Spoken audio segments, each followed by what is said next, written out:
Ryan's World became a millionaire by the age of 6, earning $22 million in 2018 through videos of him reviewing toys. But as Ryan grows older, his channel seems to be losing its spark. The young audience that once adored him is beginning to drift away, struggling to connect with him now. At the same time, concerns about Ryan's well-being are at an all-time high. This recent interview with Ryan was supposed to address those concerns, but did it really?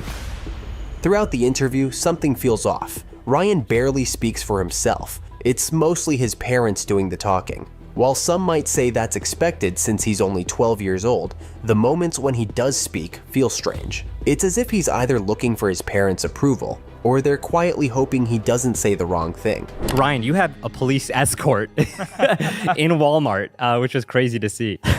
How old were you? Do you remember?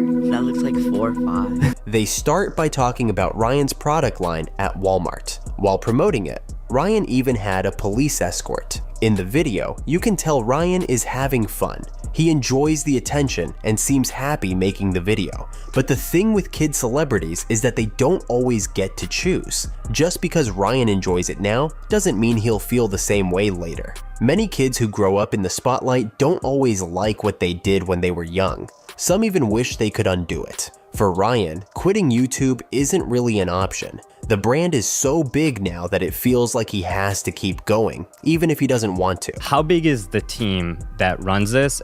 Yeah, for the production side, we own the studio in Houston.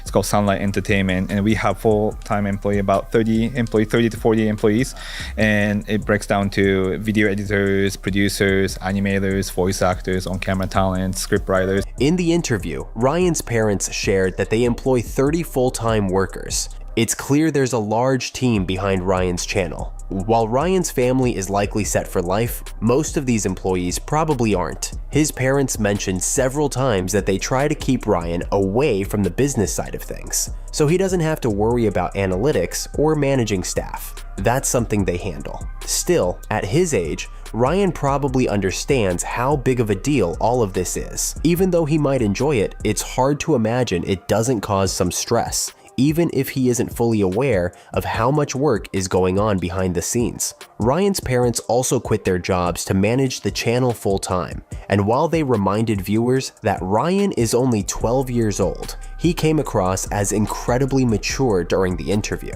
Like I mentioned earlier, Ryan didn't talk much, but when he did, it would be easy to forget that he's just 12. During the interview, Ryan also shared what he wants to be when he grows up. I'm curious, what do you want to be when you grow up? When I grow up, I want to be like an animator.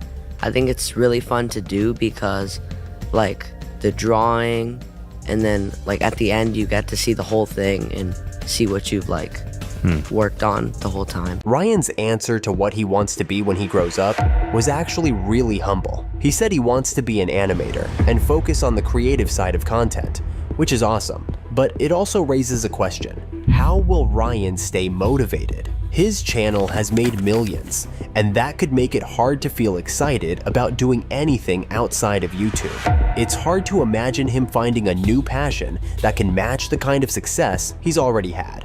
I love it! And while that's not the healthiest mindset, knowing you peaked financially at 12 years old must have some impact on you. When you watch Ryan's newer videos, it's clear he doesn't seem to enjoy them as much as before. If they don't switch things up and adjust the content to suit an older audience, Ryan could really struggle during his teenage years. He might even have trouble figuring out who he really is and could face bullying because of it. The smartest move might be to diversify the content and explore something new. Surprisingly, the interview also revealed that Ryan's parents want him to go to college. He might not think, I don't know how he feels about college, but we have expressed that that's the goal that we want for him, is to attend college. Yeah, ultimately he decides, and we never really push him to do anything that he doesn't want to do. But we think it's a great opportunity for him to go to college and just meet with his peers who have the same interest. We want him to experience that. So we continue just kind of showing him that side of the good side of going to college, continuing education. But ultimately you decide. Ryan's parents aren't necessarily pushing him to go to college, but they mentioned they'd be happy if he did. Honestly, that seems like a pretty good approach. Even though his image has brought in tens of millions of dollars, college could give Ryan the chance to experience a bit of a normal childhood. It would also let him enjoy the things that most teenagers do these days. They also touched on the topic of how much of the money Ryan actually gets to keep. If somebody would have asked, like, how much does Ryan get to keep of all this, the answer is 100% for his TV series. His TV series and equity in the ownership as well. The ownership of the percentage of the ownership of the company goes to his trust account too. Wow. Yeah. In my opinion, that's a pretty solid response. I'm not entirely sure what the norm is for how much child celebrities get to keep, but this seemed like a fair answer. Oh, and in case you didn't notice, Ryan also has 2 sisters. Yeah, and those are your twins. Yes. Who are yeah. 7 years old right now. Yeah. How do you think about involving them in the content and the family business? Well, when they grew up watching Ryan, right? And so they're always inspired by their older brother. And so, I mean, in the first few years, I kind of film them now and then, but it's kind of just like a vlog style. It's not anything, they're kind of like, I don't want to say background character, but they're kind of there sort of thing. But, once they reach a certain age, they told me they're ready to just start making videos where, like they can do it by themselves. His sisters have also started showing up in his videos. While they might be having fun now and could even want to follow in their brother's footsteps, I still believe kids this young shouldn't be in front of a camera. Like I mentioned before, it's tough to predict how they'll feel about being in the spotlight once they grow up. Now, here's the most important part. Despite everything, Ryan's YouTube channel is still growing. I wanted to show you this graph of your viewership, and it shows that like in the past year, like according to Tubular Labs, your views have gone up 37% month over month, which is crazy for a channel at your size and of your age. I've seen some commentary channels say that Ryan's channel is falling off and that his views are slowly declining, but I don't think that's true. Sure, his recent uploads aren't getting as many views as before, and when you compare them to his most popular videos, they might seem underwhelming.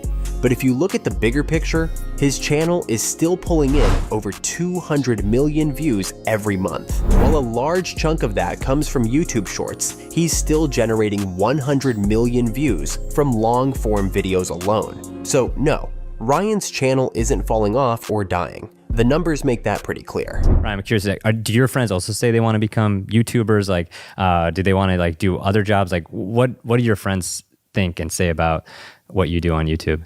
They think it's like a really cool job, and some of them like want to try how they could do it, I guess, yeah.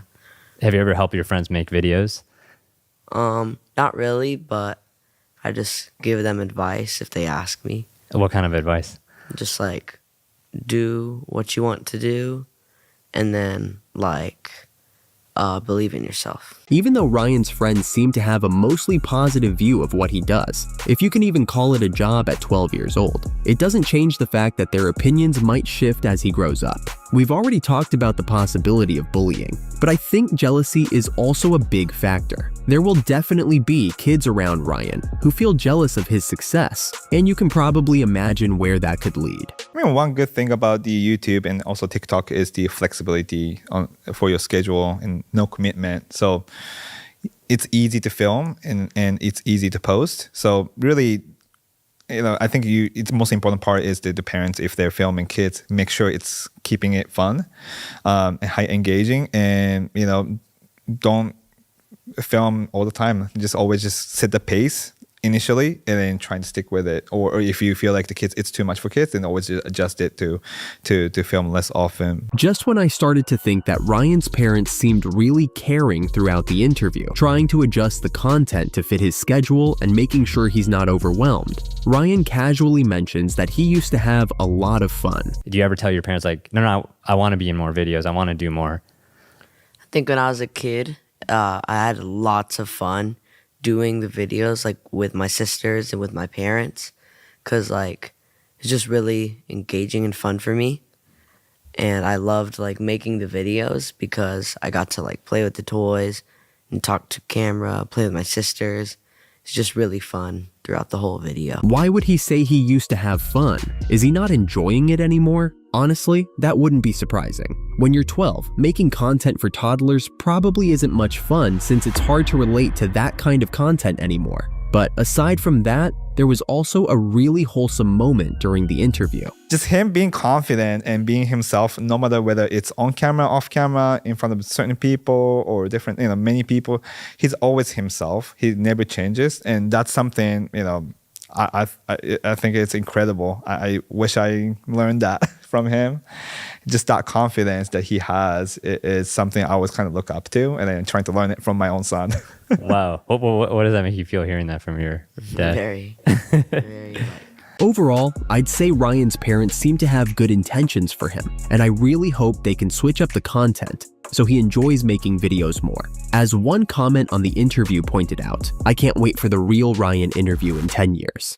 And not just his parents being interviewed with him present. Having both of his parents there definitely had a big impact. It probably put a lot of pressure on Ryan, not wanting to say the wrong thing or disappoint them. And if he did say something that might come off the wrong way, his parents were always there to steer the conversation or correct him. To be clear, I don't think his parents had any bad intentions, but it's hard to ignore how much pressure Ryan seemed to be under. It's unlikely he was able to be completely open about how he really feels. Let me know what you thought of the interview, and don't forget to subscribe for more content.